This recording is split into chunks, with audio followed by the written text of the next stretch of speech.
The galaxy had many words for Earth long before it ever learned Earth's name. Hostile, unstable, unprofitable. But the word that echoed through the vaulted halls of the Karth Dominion Senate, spoken with equal parts certainty and contempt, was Deathworld. From the perspective of the stars, the classification was logical. Earth orbited a volatile yellow star. Its tectonic plates never slept. Its atmosphere churned with storms powerful enough to be seen from orbit. Its gravity crushed the bones of most known sapient species. Its biosphere teemed with predators, parasites, and microbial life so aggressive that even brief exposure proved lethal to off-world organisms. No civilization in recorded galactic history had ever emerged from such a place. Until humanity. The Karth were old, older than most stars humanity could see. Their civilization had risen when Earth was still cooling, when its skies burned red with ash and lightning. They had cataloged worlds, classified them, harvested the gentle ones, and sealed away the dangerous. And now, watching the blue and green orb flicker on a projection sphere, they could not reconcile what they saw. A sapient species had not only survived a death world, it had thrived. "That is not possible," First Strategist Valor said, his chitinous limbs folding tightly against his thorax. "Their world violates every standard survivability index."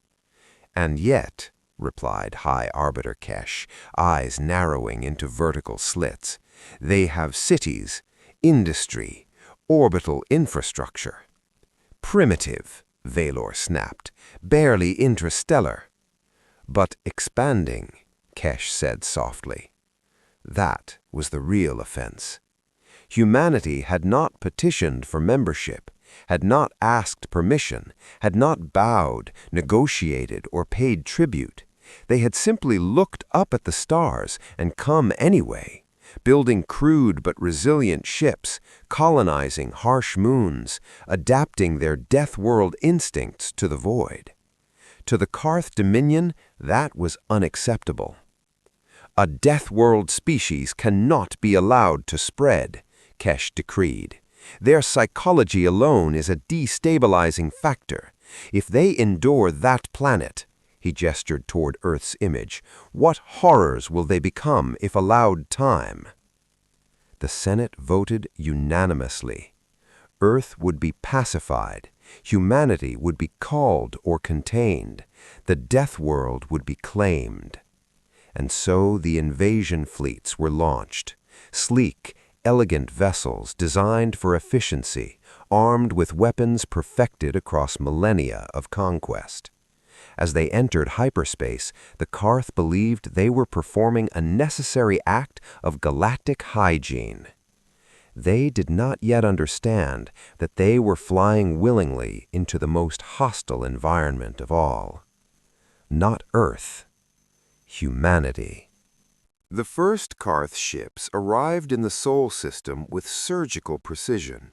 They ignored the outer planets, ignored the asteroid belt, ignored the scattered human listening posts that watched them arrive in silent disbelief.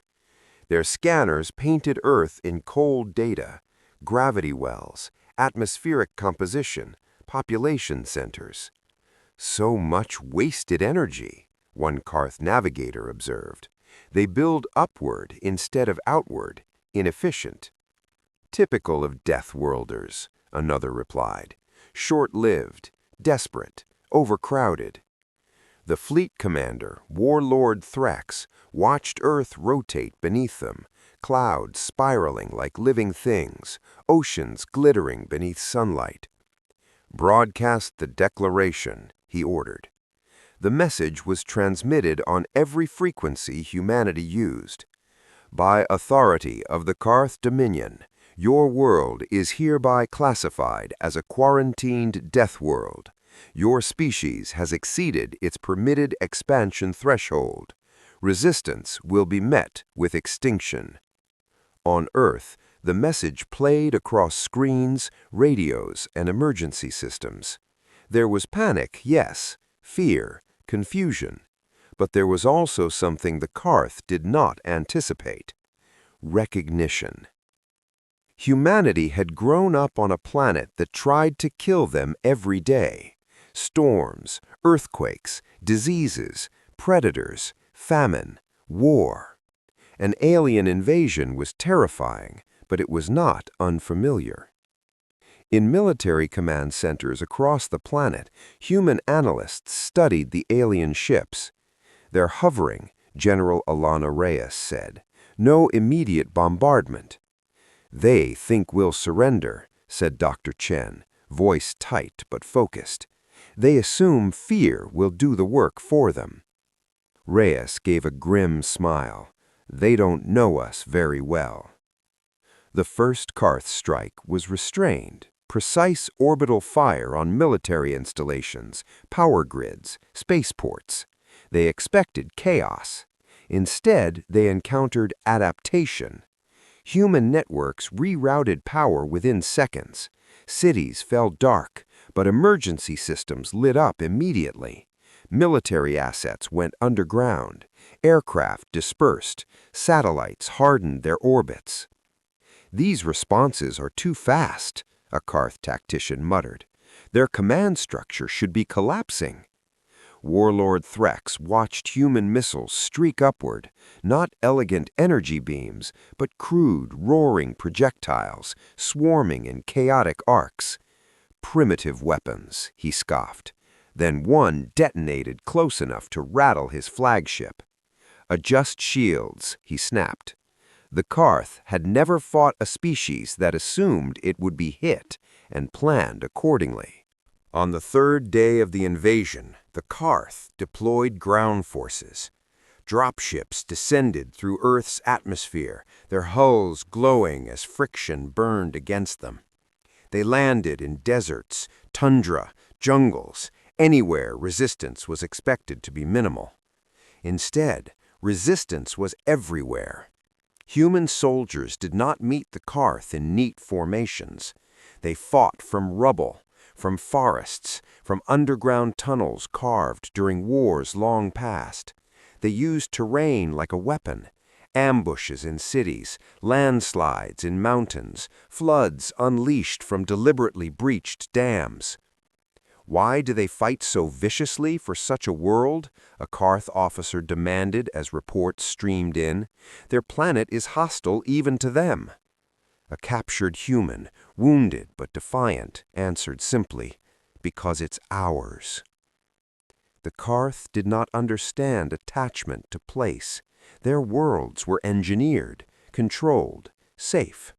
Earth was none of those things. Earth was earned. As weeks passed, the invasion stalled.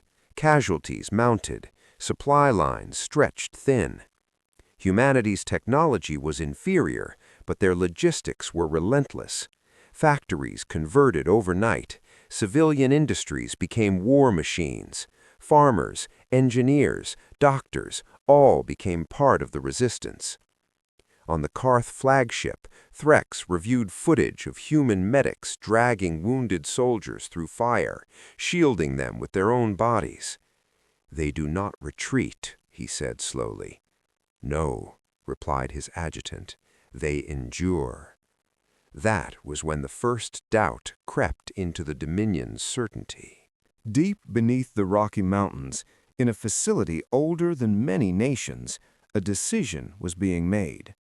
Dr. Maya Holt stood before a council of military and civilian leaders. "There's something the Karth don't know," she said. "Something about Deathworlds." "Go on," General Reyes urged. "Every species that evolved on gentle worlds optimized for efficiency. We optimized for survival." Holt tapped the display. "Our planet didn't give us stability, it gave us pressure, and pressure creates adaptation." She pulled up schematics the Karth had intercepted fragments of, but never understood. This, Holt said, isn't a weapon we built for war. It's something we built because of Earth. The device was massive, ugly, redundant, over-engineered to a degree that offended Carth's sensibilities. It uses geothermal stress, magnetic flux, and gravitational harmonics. In short, it turns planetary instability into power. A pause. "You're saying we weaponize Earth itself?" someone whispered. Holt nodded.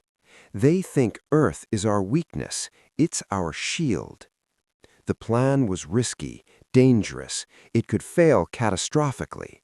But humanity had never survived by choosing safety.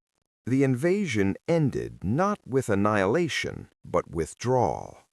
What remained of the Carth fleet limped away, carrying stories no one would believe. Back in the Dominion, Earth's classification was changed.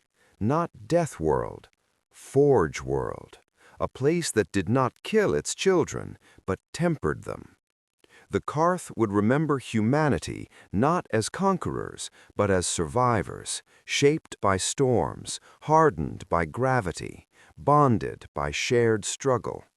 And for the first time, the galaxy understood what it truly meant to be human.